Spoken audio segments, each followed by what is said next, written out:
En el nombre del Padre, del Hijo, del Espíritu Santo. Amén. Ave María Purísima, sin pecado concebida. Estimados fieles, estimados hermanos, este Evangelio que hoy hemos escuchado siempre es impresionante, ¿verdad? Estas palabras de nuestro Señor, cuando habla de Jerusalén, esa visión, ese momento en que estaba contemplando desde tal vez de un lugar así como el Monte de los Olivos, donde se veía muy bien toda la ciudad de Jerusalén. Entonces se dice que al llegar Jesús a Jerusalén, miró la ciudad y lloró sobre ella. No es porque él no tuviera compasión o porque no quería ayudarlos o porque no quería salvarlos, sino porque él había hecho todo y no había obtenido esa respuesta que él esperaba, ¿verdad? Esa respuesta a su gracia, a sus dones. Entonces llora porque realmente le duele a nuestro Señor tener que castigar esa ciudad, y hace esa profecía terrible que se realizó después de la muerte de nuestro Señor, cuando Jerusalén fue destruida por las legiones romanas, por su rebelión, ¿verdad? Primero esa rebelión política, ¿verdad? Pero la razón profunda, la razón verdadera, que es que esa ciudad crucificó a su Mesías, al verdadero Dios. Entonces eso no podía quedar sin castigo, y esa ceguedad de Jerusalén no fue algo así de un día para otro, fue eso tiene toda una historia, ¿verdad? Toda una preparación, ¿verdad? Todas esas infidelidades que fueron preparando el estado de Jerusalén en el momento en que vino nuestro Señor, y que precedieron a esa gran infidelidad que fue la de no escuchar a su Mesías y incluso perseguirlo y crucificarlo. Pero eso fue precedido por toda una larga historia de infidelidades. Si uno lee el Antiguo Testamento, todo eso se fue preparando, porque no fue así de un momento a otro. Entonces, ¿cuál es la lección de este Evangelio?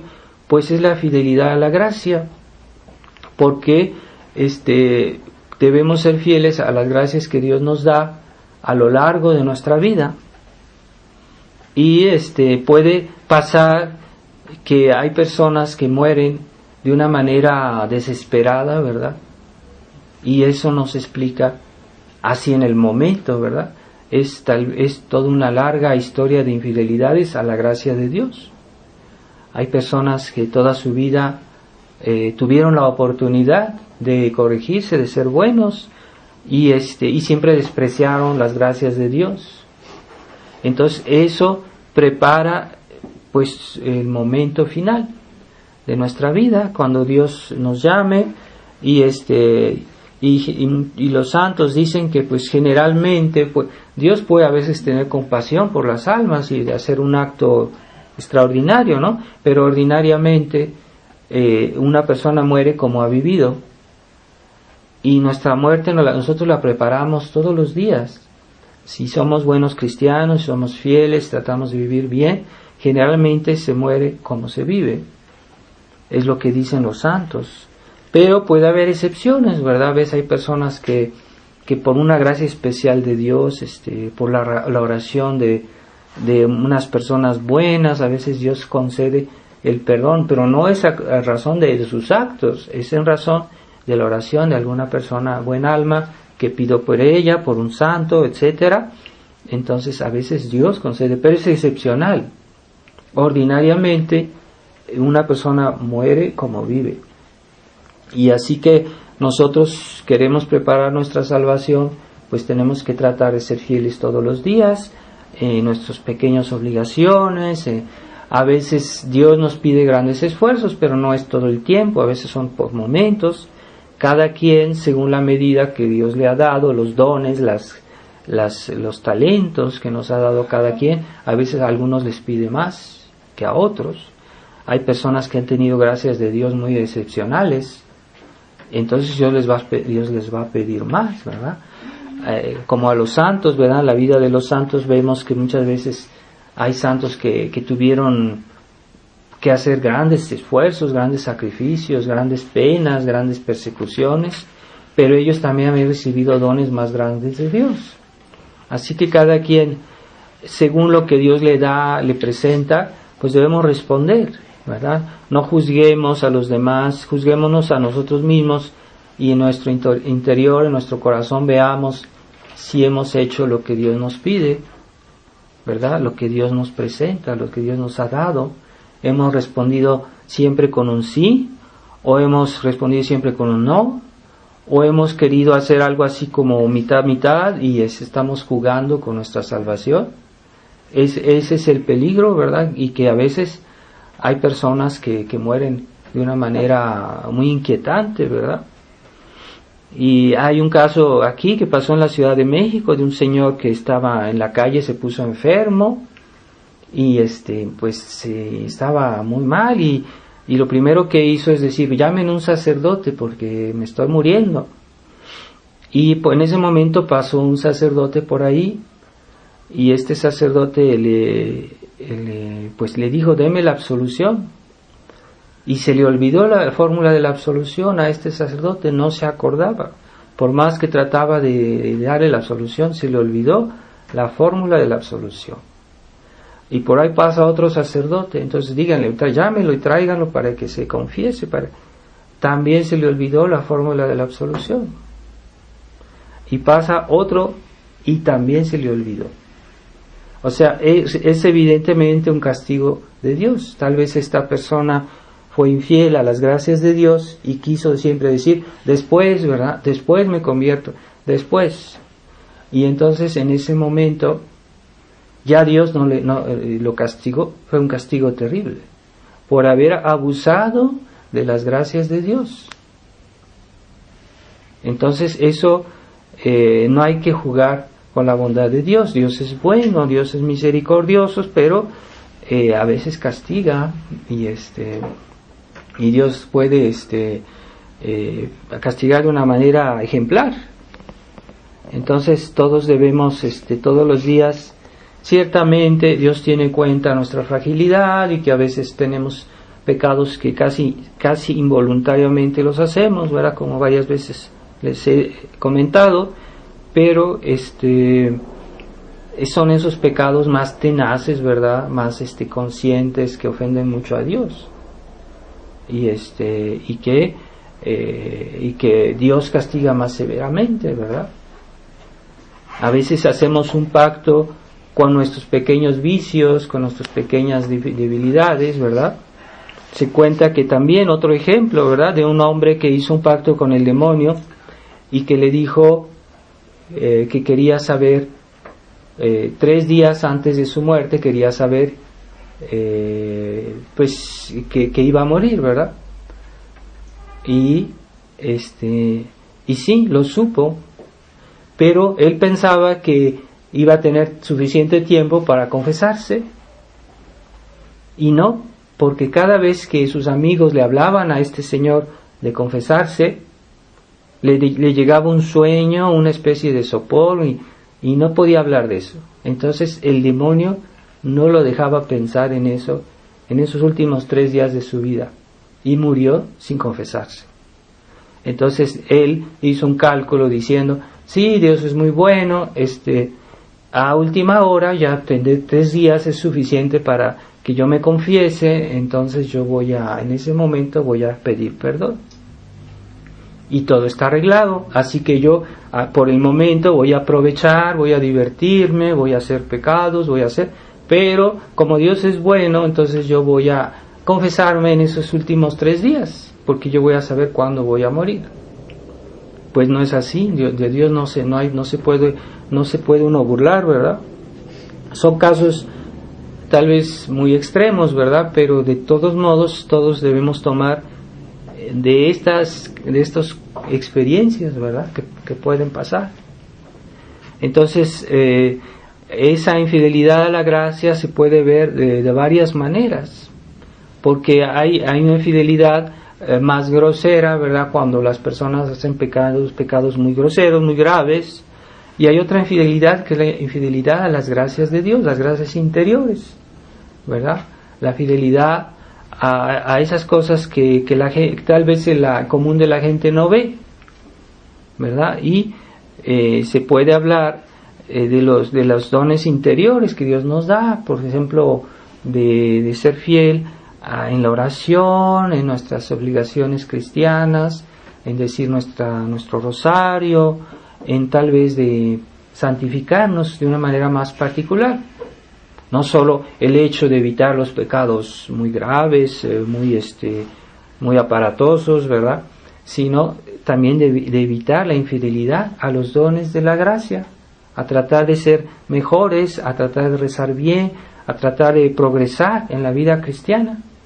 Y a veces también Dios nos pide eso. O sea, Él no solo nos pide de evitar el mal, y es un error muy difundido en la gente moderna, que creen que evitando el pecado dicen yo no mato, yo no robo, entonces voy a ir al cielo. Pero hay cosas que Dios nos pide que hagamos. Dios nos pide cosas que no hagamos. Eso es más fácil de comprender.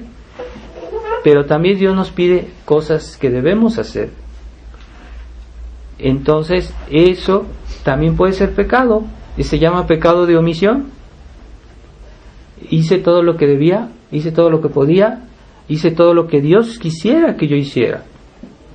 Entonces Dios, como en las parábolas de los talentos, ¿verdad? Aquellos que tenían talentos y los enterraron y no hicieron todo lo que podían. No se portó mal, no hizo mal a nadie, pero no hizo todo lo que debía. Entonces pecados de omisión son un poquito ignorados y no estimados a su justa medida, ¿verdad? Ciertamente son las cosas que podemos hacer, porque hay cosas que no podemos hacer. No debemos responsabilizarnos sobre cosas que no tenemos o las fuerzas o los medios de hacer, pero hay cosas que sí podemos hacer. Entonces Dios es justo y Dios nos pide cuentas de aquello que podemos hacer. Entonces ciertamente a veces viene la tentación de juzgar a fulanito o a tal persona sobre lo que podía hacer. Tengamos cuidado, porque hay circunstancias que ignoramos de las personas y a veces no sabemos si realmente podía o no podía. A veces hay razones que le impiden de hacer tal vez algo, pero juzguémonos nosotros, porque si nosotros sí nos damos cuenta a veces que sí podemos, ¿verdad? A veces rezar por el prójimo, a ver una obra de caridad, una limosna, un consejo, o a veces incluso una reprensión, ¿verdad? Porque hoy se considera una falta de caridad, por ejemplo, cuando uno dice a alguien que se está portando mal, ¿verdad? Consideran que es una falta de caridad porque le llamó la atención, porque lo regañó, ¿verdad? Entonces a veces eso forma parte de las cosas que Dios nos pide. Es una obra de caridad a corregir a alguien. Hay muchas maneras de corregir, no es forzosamente siendo muy desagradable, ¿verdad? Pero esa corrección también puede formar parte de nuestros deberes. O en un hogar, ¿verdad? Los papás que corrigen a sus hijos, les dicen, y ciertamente a veces no es agradable una corrección. Entonces hoy un padre que llama, o una madre que llama la atención a sus hijos, a veces es mal visto, ¿verdad? Hasta es castigado, ¿verdad? O hay países en que los ponen en la cárcel porque castigaron a su hijo. ¿Cómo es posible, verdad? No, en la Biblia se nos habla de esa posibilidad, y es una obra también necesaria, la corrección. Entonces ahí tal vez hay un pecado de omisión. Depende, ¿verdad? No son todos los niños iguales, no son todas las personas iguales. Hay personas que no necesitan tal vez un regaño, tal vez son dóciles, ¿verdad? Y entonces todo sale sin necesidad de pasar a eso, ¿verdad? Pero como somos hombres y todos necesitamos de vez en cuando que alguien nos diga, cuidado, es que es una manera de ayudarnos, y esa corrección fraternal es una cosa muy buena, pero se puede caer en el exceso también, como en todo. O sea, una cosa puede estar mal porque es demasiado poco, o también porque es demasiado mucho, y entonces todos podemos caer en un exceso, tal vez por omisión, pero tal vez también por exceso, ¿verdad? Entonces, ciertamente, en la tradición todos tenemos ese celo por la verdad y tratamos de llevarlo a cabo, porque pues en una época como la que vivimos, de ausencia de verdad, de ausencia de preocupación por seguir la verdad, entonces a veces tenemos ese celo por defender la verdad y podemos tal vez ser excesivos con las personas y tal vez pasar esa medida que es justa. Entonces no es siempre así, ¿verdad? Pero a veces puede haber una tendencia a ser demasiado duros entre los mismos católicos, ¿verdad? Puede pasar. Pero ¿cuál es el criterio? El criterio es la verdad de Dios y la verdad de la persona, porque hay personas que ciertamente algo deberían hacer, pero a lo mejor no se dan bien cuenta, a lo mejor no lo ven bien, a lo mejor no lo entienden, son un poco ignorantes, o puede haber un problema de inadvertencia. Entonces no debemos ser tan severos siempre en nuestros juicios hacia las personas, aunque sí, la verdad nunca se puede desdecir, nunca se puede negar, así que a pesar de todo, aún los que viven en ignorancia no podemos por una cierta condescendencia hacerles creer algo que está mal o esconderles la verdad. A veces eso puede también ser no estar mal, ¿no, verdad? Entonces en todo se necesita caridad, pero también prudencia. Hay maneras, o momentos, lugares, y cada quien, no todos pueden hacer las cosas como se le viene así a la primera, ¿verdad? Entonces hay que pensar, si tenemos un día que hacerle una observación a una persona, que sea primero con caridad, como está en la Escritura, con dulzura, no a la primera hacer esos reproches que destruyen prácticamente, o sea, agresivos. Pero ciertamente nuestra época es una época de ausencia de verdad, ausencia de preocupación por la verdad, por la ley de Dios. Entonces hoy se impone que haya una cierta preocupación, ¿verdad?, por hacer las cosas bien, ciertamente, pero no perder de vista la caridad y una cierta prudencia con nuestras maneras. Y ciertamente Dios bendice aquellas personas que obran con caridad y prudencia, y no solo será por nuestras palabras, sino también por nuestro ejemplo, por nuestras oraciones. Hay personas que cuando uno les da una gracia a un momento dado y entienden algo, estaban mal y entienden, pero ¿por qué? Es porque Dios intervino. La gracia de Dios es poderosa, a veces abre los ojos de los ciegos. Entonces esa gracia se obtiene, se pide, se merece, tal vez por una persona que reza su rosario, que tal vez ofrece sus cruces, sus penas, y eso merece de Dios que tal otra persona se convierta, o que se mejore, o que se decida a ser buena. Entonces ahí está también esa fidelidad a la gracia de nosotros, ¿verdad? Entonces no hay que ser tan simplones en nuestra manera de abordar nuestra vida cristiana, y hay personas que piensan que porque hablan mucho, porque critican mucho, porque solo están juzgando a los demás, ya todo se va a arreglar así. No, la vida cristiana es algo más complejo. Hay que rezar mucho por los demás, y eso forma parte de esas oportunidades que Dios nos da para santificarnos, no nos santificamos solo así en nuestra vida puramente personal, nos santificamos también en nuestras relaciones con los demás, las relaciones con el mundo, con la iglesia, con las personas que no conocemos, las almas del purgatorio. Yo no conozco todas las almas del purgatorio, yo sé de personas que yo conocí que han muerto y que no sé si están en el purgatorio, pero hay muchas almas que yo nunca he visto, que yo no sé quiénes son, y podemos rezar por ellas. Y son esas oportunidades que Dios nos da para mejorarnos, para santificarnos. Y cuidado, puede ser un pecado de omisión. Hay cosas que Dios nos obliga en justicia. Todos comprenden muy bien, yo estoy obligado a esto, ¿verdad? Nuestros deberes en justicia los entendemos más fácil, ¿verdad? Fulanito me robó esto, o dijo algo contra mí que no es justo, que no sé, eso lo entendemos más fácilmente. Pero los deberes en caridad son menos evidentes y también obligan.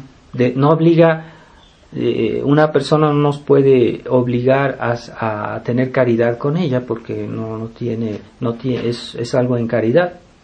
Nos puede obligar a sus derechos en justicia, pero nuestros deberes en caridad Dios nos los pide y Dios nos los exige, no la persona que está al lado de nosotros, no, es Dios que nos lo pide. Entonces hay deberes, hay omisiones que pues son pecado porque nos obligan en caridad. No podemos hacer todo el bien del mundo, pero podemos pedir por todo y por todos, como dice la oración de Fátima, que se dice al final de cada misterio del rosario, que pedimos por todas las almas, y lleva al cielo a todas las almas, especialmente a las más necesitadas de tu misericordia, es decir, a todos los pecadores y los que están peor. Entonces ahí la Virgen nos pide de tener una amplitud de corazón un poquito más abierto, ¿verdad? No decir yo rezo por fulanito que conozco, por alguien de mi familia, está bien, pero hay que pedir por toda la iglesia, hay que pedir por el mundo, hay que pedir por los pecadores, hay que pedir por todos los que están en peligro de salvarse. Dios sabe, según nuestros méritos, nuestra fe, cuántas gracias va a acordar, pero eso no nos concierne. Tratemos de hacer lo que podemos en la paz, porque también el demonio es hábil para inquietarnos. Entonces eso no es verdad, que Dios nos pide hacer lo que no podemos hacer, o lo que está arriba de nuestras posibilidades, de nuestras fuerzas. Dios no nos pide hacer eso. Por eso todo lo que hacemos lo debemos hacer con tranquilidad, con serenidad, con paz. Y es eso lo que Dios nos pide. Dios no nos pide más. Entonces, si no podemos hacer bien a veces al prójimo, hay cosas que están fuera de nuestro alcance. Quisiéramos tal vez ayudar a todos los pobres, pero pues no tenemos como medios para ayudarlos a todos. Entonces, hagamos lo que podamos. Y Dios no nos pide más. Entonces, también hay que guardar esa medida, ¿verdad? Y esa humildad de lo que nosotros podemos hacer, ¿verdad? Y ahí también Dios quiere que aceptemos, ¿verdad? Nuestras pequeñas posibilidades, y eso es humildad. Pero la oración puede ser siempre dirigida así de una manera así más universal, por todas las buenas intenciones, ¿verdad? Pedirle a Dios y pedirle por las almas del purgatorio. A veces hay oraciones que se dicen por las almas más abandonadas del purgatorio, ¿verdad? Es una buena intención pedir por esas almas más olvidadas, tal vez más pecadoras, porque están en un purgatorio más doloroso, más profundo, ¿verdad? Entonces es un acto de bondad pedir por las almas más abandonadas del purgatorio, por las almas que todavía que están por morir y que pues tal vez van a morir. Entonces pensar en las personas que van a morir tal vez mañana o dentro de un año, no sé, para que se preparen, para que Dios les dé las gracias de salvarse. No solo tener esa reacción, decir, bueno, yo sé que fulanito murió, voy a hacer decir una misa, está muy bien, pero es mejor pedir por un alma antes de que se muera que ya que se murió, porque las gracias que cuentan sobre todo es antes de morir.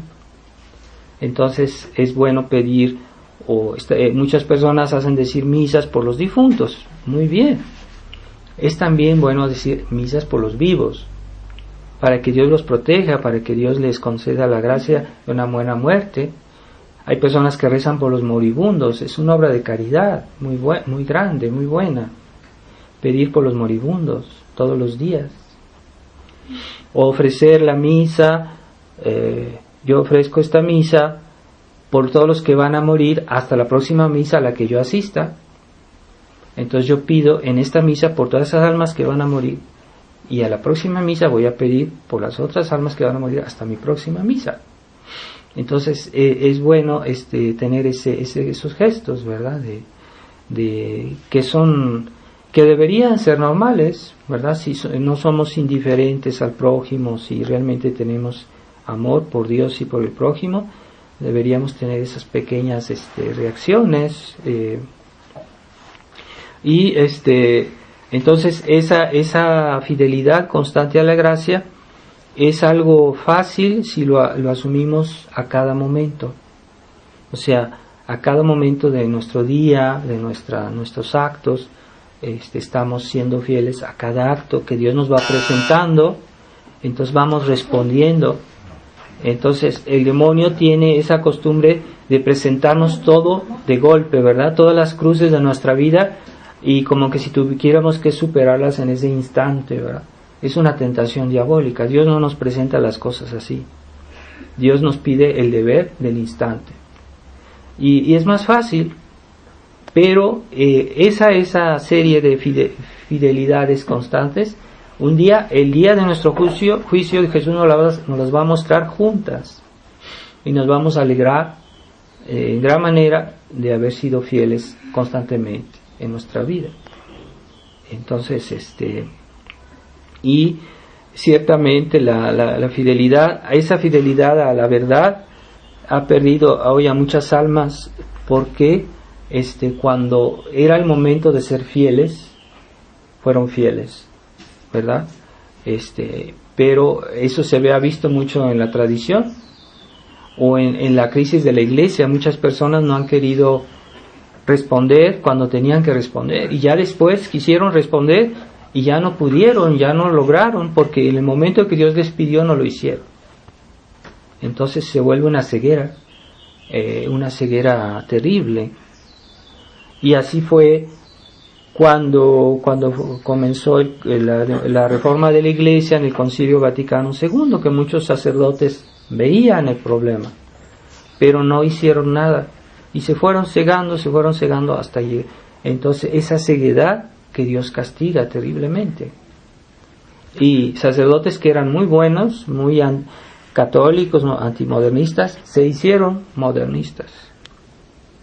Y ahora vivimos otra crisis semejante dentro de la fraternidad, que es una repetición en pequeña dimensión de lo que pasó en el Concilio Vaticano II, porque hay pocas personas que dicen ¿qué debo hacer? No voy a perder mi posición, no voy a perder mi lugar, no voy a perder mi misa, no voy a perder mis amigos, etcétera. Entonces no quisieron hacer nada, pero esto se fue agravando y ya no reaccionaron, y ya se acostumbraron a esa situación, y hasta el punto que tratan de justificarla y decir, bueno, está bien así, etcétera, y ya pasaron del amor de la misa al desprecio de la doctrina, porque como la doctrina de la fe es antes que la misa, es más importante en cierto sentido que tengamos la fe para poder aprovecharnos de la misa. Entonces lo que la fraternidad nació defendiendo la fe, esa es la razón de ser de la fraternidad, y si se pierde de vista eso, pues entonces pues ¿qué hace la fraternidad fuera de la iglesia oficial? No tiene caso, no tiene sentido, entonces hay que regresar. Entonces sí, Monseñor Lefebvre se equivocó al haber hecho esta ruptura con la iglesia oficial cuando hubo el concilio, cuando hubo la nueva misa.